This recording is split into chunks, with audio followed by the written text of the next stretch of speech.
Assalamu alaikum, my dear brother and sister. Welcome to my new video on YouTube.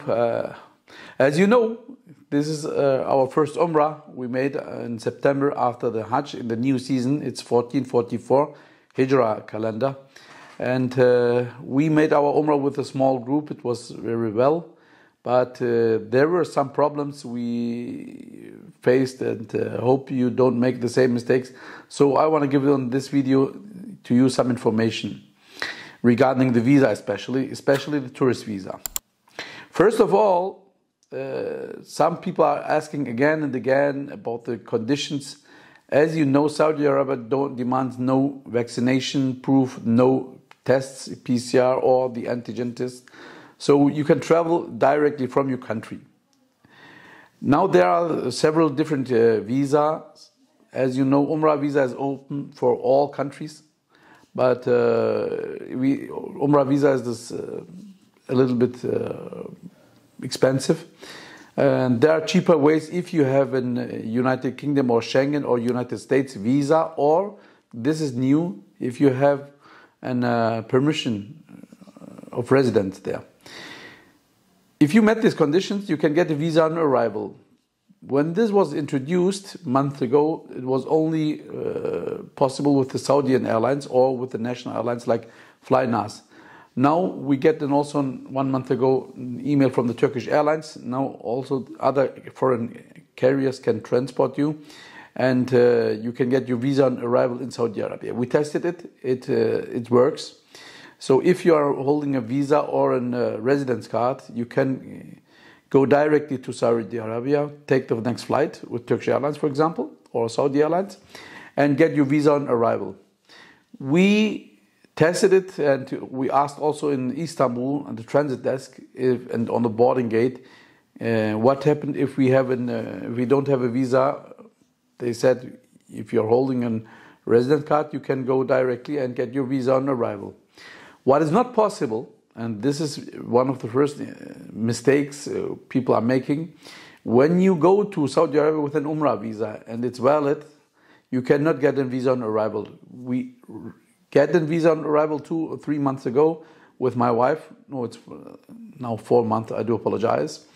And it was in May, but now when we tried it, because Turkish Airlines has introduced it too late, for some we get the Umrah visa, and they denied it. They said they cannot issue a second visa if there is one visa, valid visa, ongoing. So if you want to travel to Saudi Arabia, don't get an Umrah visa, you will be denied, and you can enter with your Umrah visa.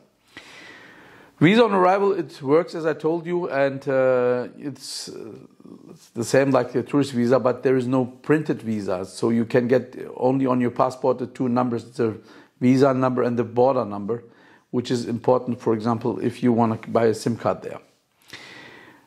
You don't need the Tawakkalna app, but you will need the Tamarna app, not in Mecca, but in Medina. In Mecca, you can go directly to the Kaaba with your ihram, but be aware some people are wearing the ihram and make only tawaf. I think this is not the right way. Some people are doing it, and I saw some elder people who are wearing underpants. This is also not allowed. Or they have a cap, a praying cap. So even that is not allowed if you're wearing ihram. In Kaaba, there is only Umrah possible at the Mataf on the ground floor. So you can perform only Umrah Tawaf. Nafila Tawaf is not allowed. You can make Nafila Tawaf in the 2nd floor. But there are no restrictions. You can touch the Kaaba, as you can see in this video. You can touch the Hajar al-Aswad if you can get there, because now it's overcrowded. And if you're patient and wait, you can also pray in the Hijr Ismail, which belongs to the Kaaba, as you know. In Medina, there are also no restrictions regarding praying or to greet the Prophet, to make salam. You don't need any permission. You can go direct to the Bab al-Salam. You have to walk a little bit around, but you can get then directly to gate number 1 and greet our Prophet. Peace be upon him.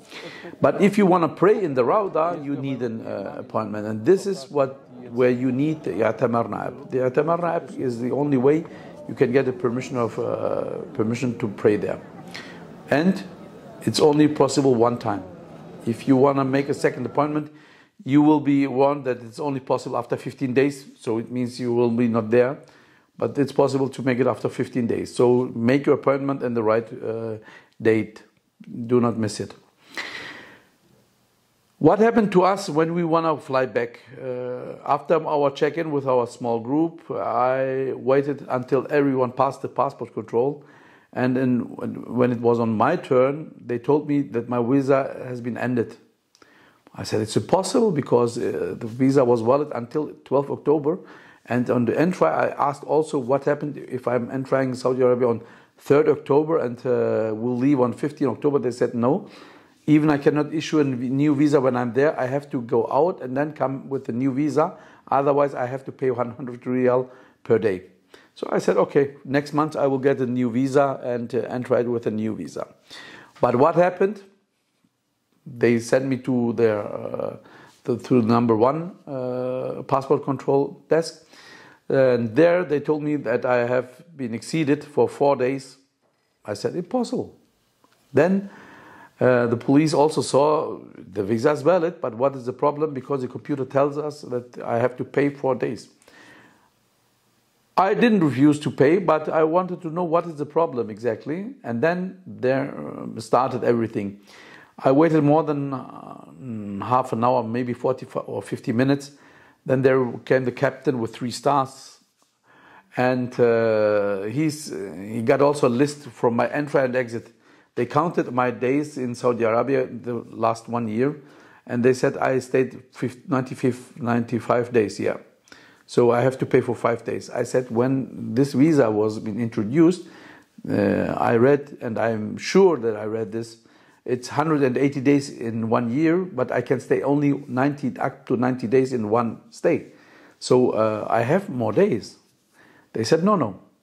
Then I said, okay, what is the solution? I have to pay for 5 days. It's 500 riyal, almost the same amount I have to pay for a new visa. So I paid it, and I waited also and gave a fingerprint. But everybody was kind and explained to me, and I had the right to sit there and wait. So I left Saudi Arabia.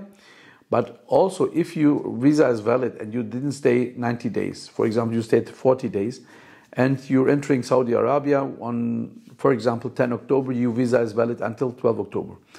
You have to pay the penalty if you are exceeding this visa validity also. So be aware. It's easy to get a visa, a tourist visa. I've got a tourist visa for 1 year. And next time, will be a problem. So next time you should take a new visa. It's very easy and it doesn't cost too much if you're traveling several times in a year. Another friend of me, he also had to pay because he stayed longer than his visa validity, not his days of stay, but the visa was already ended, but he entered before, but he also paid for the overstay. So this was an information I wanted to give it to you. Do not make the same mistake. Otherwise, you have to give your fingerprint again and to pay, and it takes time. So there is also, you can get in danger that you will pass your flight.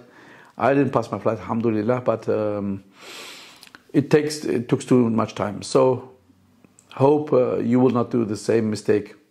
And hope this video you will give a like to us, and see you in next video. Assalamu alaikum wa rahmatullahi wa barakatuh.